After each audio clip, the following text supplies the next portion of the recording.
নমস্কার, আমি সুকৃতিদান। আশা করি আমরা সবাই ভালো আছেন। আপনারা সবাই দেখছেন অ্যাস্ট্রো সলিউশন।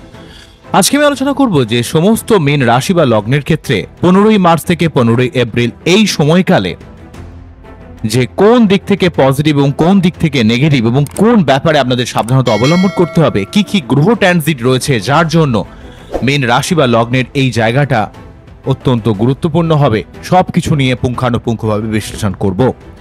আশা করবো আপনাদের ভালো লাগবে, তাই অনুষ্ঠানটিকে মন দিয়ে শুনে এবং বোঝার চেষ্টা করুন। মূল আলোচনা আসার আগে আপনি জেনে রাখি অ্যাস্ট্রো সংক্রান্ত ঋতুত টিপস পেতে আমার এই চ্যানেলটিকে সাবস্ক্রাইব করুন এবং পাশে থাকা বেল আইকনে ক্লিক করুন। চলে আসি মূল আলোচনায়।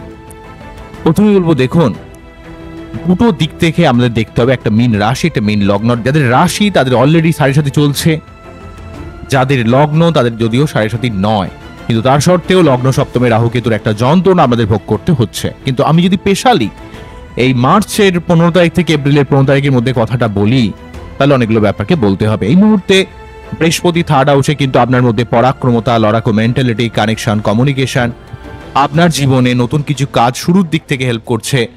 এবং অন্য দিক থেকে কিন্তু এই সার্বিকভাবে বৃহস্পতি দেব কিন্তু আপনার রিলেশনের জায়গাটাকে একটা ভালো জায়গায় নিয়ে যাওয়ার চেষ্টা করছে।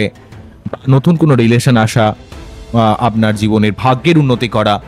অন্য দিক থেকে আপনার বৃহস্পতির যেহেতু তার প্রথম যে দৃষ্টিটা এখানে পঞ্চম দৃষ্টির মাধ্যমে সপ্তম ভাবকে প্রভাবিত করে রিলেশনশিপ, ব্যবসা বাণিজ্য, যোগাযোগের দিক থেকে যেমন হেল্প করছে, তেমন আপনার ভাগ্যের উন্নতি থেকে সর্বার্থক সাহায্য করছে। এবং সেই সঙ্গে আপনার জীবনে আধ্যাত্মিকতা, উচ্চশিক্ষা, গবেষণা, তন্ত্র মন্ত্র, জ্যোতিষ, যে কোনো ধরনের আপনার লাইফে ভাগ্যের একটা সহযোগিতা আপনি কিন্তু ডেফিনেটলি লাভ করবেন, যেহেতু বৃহস্পতি দেবের ক্ষেত্রে 14 মে পর্যন্ত আপনাদের রাশি বা লগ্নের থার্ড হাউসে অবস্থান অত্যন্ত গুরুত্বপূর্ণ হয়েছে। অন্য দিক থেকে বৃহস্পতি দেব আপনার বাচ্চাটে একাদশ ভাবকে প্রভাবিত করে আপনার অনেক দিক থেকে একটা অর্থ লাভ, জীবনের সার্বিক স্বপ্নকে বাস্তবায়িত করা, আপনার জীবনের সার্বিক একটা উন্নতির যোগাযোগ ব্যাপার কিন্তু তৈরি করছে, যেহেতু এক্ষেত্রে বৃহস্পতি দেব 11th হাউসকে অবস্থান করছে। ওকে, অন্য দিক থেকে মঙ্গল আপনাদের এই মুহূর্তে চতুর্থভাবে থেকে একটু পরিবার কেন্দ্রিক চাপ, অস্থিরতা ক্রিয়েট করলেও আপনার সম্পত্তি রিলেটেড জায়গায় একটা স্ট্রংলি পজিটিভ ফল কিন্তু পাবেন। কর্মের দিক থেকে, ভূমি, ভবন, বাহন, ক্রয় বিক্রয়ের দিক থেকে, বাড়ি বা জায়গা রেজিস্ট্রারির দিক থেকে আপনারা কিন্তু অনেকটা পজিটিভ ফল মঙ্গলের থেকে পাবেন। মঙ্গলকে আমরা পাচ্ছেন হচ্ছে চতুর্থভাবে মোটামুটি 3 এপ্রিল পর্যন্ত। তাই আপনার মধ্যে একটু মাথা গরম ব্যাপার থাকবে, একটু রেগে যাওয়ার ব্যাপার থাকবে, একটু মেজাজ হারিয়ে যাওয়া, খিটখিটে হয়ে যাওয়া, হটকারিতা ব্যাপার তৈরি করবে। কিন্তু অন্য দিক থেকে আমরা কিন্তু দেখব যে আপনাদের রাশি বা লগ্নের এক্সপেক্টে মঙ্গল কিন্তু পঞ্চমভাবে চলে যাবে মোটামুটিভাবে 3 এপ্রিলের পর থেকে। তখন কিন্তু আপনার বুদ্ধি, আপনার ক্রিয়েটিভিটি, আপনার সন্তান, আপনার অর্থ লাভ, আপনার জীবনের সার্বিক দিক থেকে ভাগ্য এবং অর্থকেন্দ্রিক জায়গায় মঙ্গল কিন্তু সর্বার্থক আপনাকে সাহায্য করবে, যেহেতু এক্ষেত্রে মঙ্গল সর্বার্থকভাবে কিন্তু আপনাকে হেল্প করবে। বোঝা গেল কি বললাম? ঠিক আছে, মঙ্গল কিন্তু আপনাকে অনেকটা হেল্প করবে, মঙ্গল আপনাকে কিন্তু অনেকটাই সহযোগিতা করবে।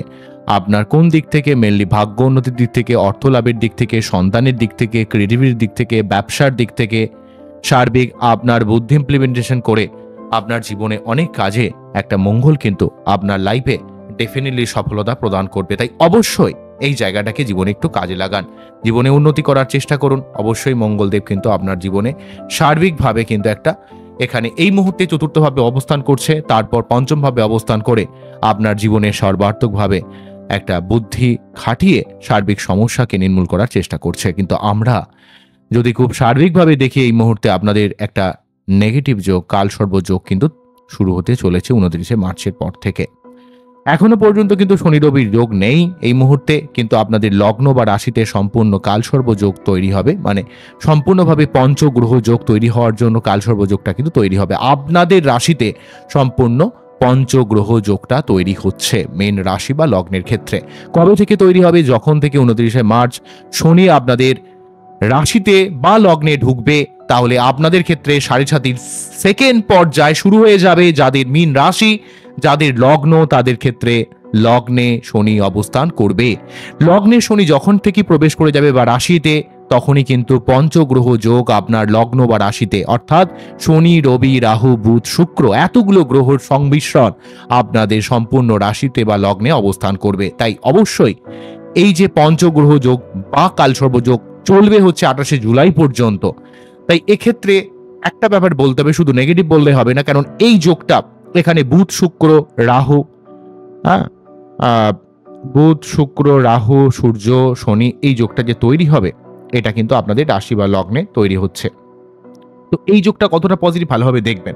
দেখুন, শুক্র হচ্ছে আপনাদের ক্ষেত্রে অষ্টমপতি, তৃতীয়পতি, সূর্যদেব হচ্ছে ষষ্ঠপতি।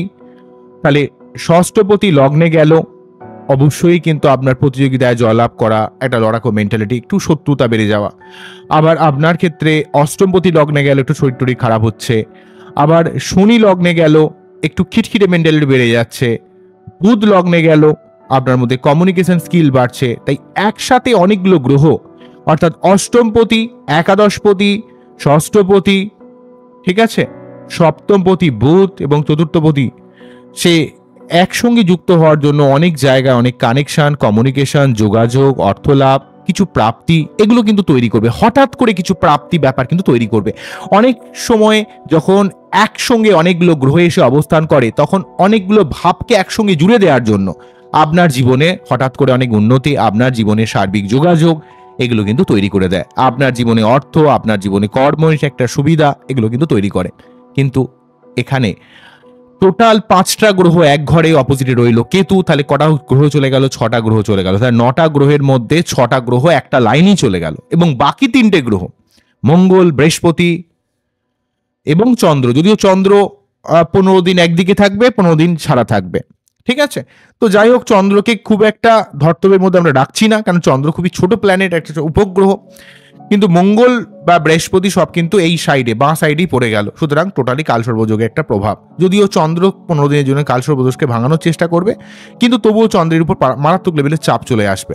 তাই সুতরাং এটা ওভারঅল ভাবে আমরা কালসর্পদোষের একটা বাতাবরণ কিন্তু বলবো।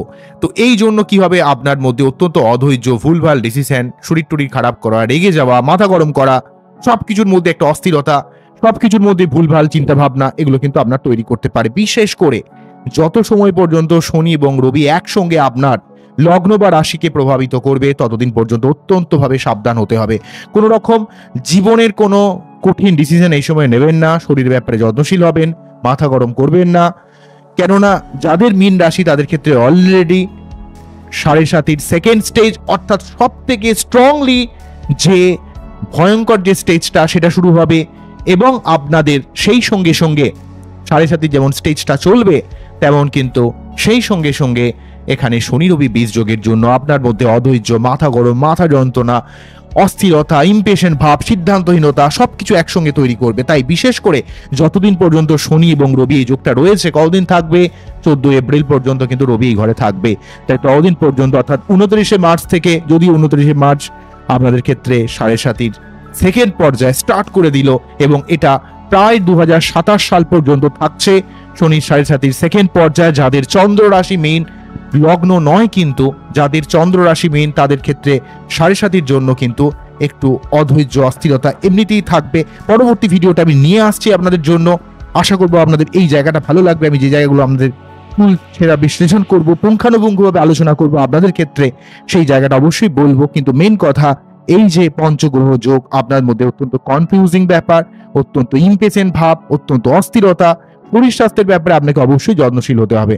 কোনো মানুষের কাছে বেফাস মন্তব্য করবেন না, দুমদাম ভাবে কথা বলবেন না, তাহলে কিন্তু অনেক ক্ষেত্রে অনেক মানুষ কিন্তু আপনাকে কাজে লাগিয়ে তার নিজের স্বার্থ সিদ্ধি করতে পারে। কোনোভাবে মাথা গরম করবেন না, ডিফেন্স করুন। বিশেষ করে যে সময় পর্যন্ত শনি রবির সঙ্গে সঙ্গে, অর্থাৎ বীজ যোগের সঙ্গে সঙ্গে এই যে এখানে পঞ্চগ্রহ যোগ এবং কালসর্পযোগ তৈরি হয়েছে, এই যোগটাকে যদি আমি ভালোভাবে বলি, তাহলে অনেকগুলো নাম দেওয়া যেতে পারে। দেখুন, শনি রবি কি যোগ হয় আপনারা জানেন, বীজ যোগ। অন্যদিক থেকে শনি রাহু কি যোগ? আমাদের সাপির যোগ। রবি রাহু কি যোগ? গ্রহণ দোষ। বুধ রাহু বুদ্ধিনাশ দোষ। শুক্র রাহু ছন্ন ছাড়া যোগ বা কামুক যোগ। এতগুলো যোগের সংমিশ্রণ মীন রাশি বা লগ্নকে প্রভাবিত করছে। প্রতিটা রাশি বা লগ্নের ক্ষেত্রে অবশ্যই একটা নেগেটিভ সিচুয়েশন তৈরি করছে, এ নিয়ে কোনো সন্দেহ নেই। কিন্তু মীনের যেহেতু সম্পূর্ণ রাশি বা লগ্নকেই প্রভাবিত করছে, তাই আপনাদের মধ্যে একটু ভুলভাল ডিসিশন নিয়ে নেওয়ার একটা ব্যাপার কিন্তু থাকবে। মীন এমনিতেই খুব ইমোশনাল, এমনিতেই আপনারা খুব অস্থির থাকেন, তো এই ব্যাপারগুলো আপনাদের একটু বুঝতে হবে, একটু সাবধান হতে হবে।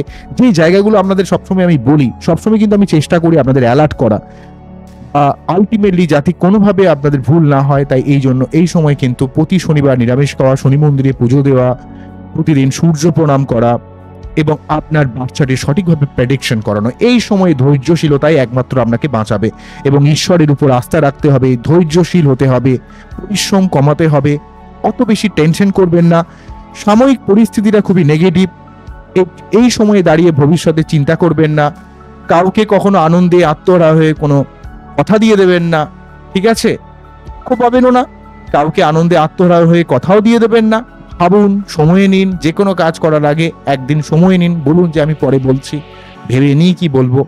তো এইভাবে সমস্ত ব্যাপারগুলোকে একটু ধৈর্য সহকারে ডিফেন্স করে এই সময়টাকে কাজে লাগান, নাহলে কিন্তু সমস্যা আসতে পারে।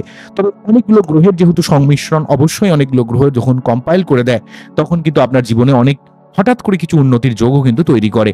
যেমন ধরুন, আপনাদের ক্ষেত্রে চতুর্থ পতি এখানে লগ্ন দিয়ে পাশ করা মানে আপনাদের ক্ষেত্রে অবশ্যই একটা বাড়ি করার সম্ভাবনা। সপ্তমপতি লগ্ন দিয়ে পাশ করা মানে ব্যবসায়িক ক্ষেত্রে উন্নতি। আবার অষ্টমপতি লগ্ন দিয়ে পাশ করা মানে আপনার জীবনে উত্তরাধিকার সূত্রে সম্পত্তি প্রাপ্তি এবং শরীর কিছুটা খারাপ যাওয়া। তাই অনেকগুলো গ্রহের সংমিশ্রণ আপনার জীবনে অনেক হেল্প করবে। আবার ধরুন, শনি হচ্ছে একাদশপতি এবং দ্বাদশপতি, ব্যয় বাড়িয়ে দিচ্ছে, খরচ বাড়িয়ে দিচ্ছে, বিদেশ যাত্রার সম্ভাবনা তৈরি করতে পারে এবং আপনার সেই সঙ্গে কিন্তু অনেক দিক থেকে অর্থ লাভেরও সুযোগ তৈরি করে দেবে যেহেতু একাদশপতি। আবার রবি যেহেতু ষষ্ঠপতি, লগ্ন বা রাশিতে পাশ করছে, সেক্ষেত্রে কিন্তু এখানে রবিদেব কিন্তু সার্বিকভাবে রাশি বা লগ্ন দিয়ে এই জায়গাটাকে কিছু কিছু ক্ষেত্রে কিন্তু শত্রুতার জায়গাও কিন্তু বাড়িয়ে দেবে। আবার আপনার মধ্যে অত্যন্ত আত্মসম্মান বোধকে বাড়িয়ে দেবে। তাই এই জায়গাটা আমাদের বুঝতে হবে, এই জায়গাটাকে একটু ওভারঅলভাবে সাবধান থাকতে হবে। এই সময়টা অত্যন্তভাবে নেগেটিভ রয়েছে, কোনো রকম ইম্পর্টেন্ট কাজকর্ম এই সময় না করাই ভালো। সবকিছুর দিকে একটু বিচার বিবেচনা করে কাজ করুন, কেননা এই সময় আপনাকে বাঁচাবে কিন্তু আপনার নিজস্ব বুদ্ধি, আধ্যাত্মিকতা, ফ্লো ব্যাপার, পেশেন্স। কোনোভাবে বেশি টেনশন করবেন না, তাহলে কিন্তু সমস্যা এতটা হবে না। কোনোভাবে অধৈর্য হবেন না, মাথা ঠান্ডা রেখে খেলে যান, আপনার জীবনে জিত অবশ্যই আপনার নিজের হবে, ঠিক আছে? তবে একটা কথা মীন রাশির ক্ষেত্রে বা লগ্নের ক্ষেত্রে বলবো, দীর্ঘদিন ধরে আপনাদের সেই 2023-এর অক্টোবর থেকে লগ্ন বা রাশিতে সেই যে রাহু এবং সপ্তমে কেতু পাস করছে, সেটা কিন্তু মোটামুটিভাবে আপনারা মার্চের পর থেকে এফেক্টটা আস্তে আস্তে কম পাচ্ছেন।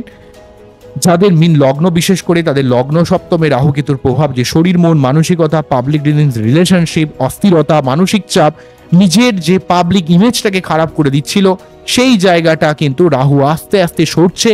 এবং রাহুকে আমরা মোটামুটি 18ই মেতে দেখবো রাহু কিন্তু কুম্ভ রাশির ঘরে এবং কেতু কিন্তু সিংহ রাশির ঘরে ঢুকে যাবে। সেক্ষেত্রে কিন্তু আপনাদের লগ্ন সপ্তমে রাহু কেতুর যে নেগেটিভ প্রভাব, যাদের মেনলি মীন লগ্ন ছিল তাদের ক্ষেত্রে রাহু কেতু সংক্রান্ত যে সমস্যা, বা যাদের রাশি ছিল মাইন্ডের লেভেলের যে চাপ, মানসিক অস্থিরতা ছিল, রাহু কেতু সংক্রান্ত চাপটা কিন্তু চলে যাচ্ছে।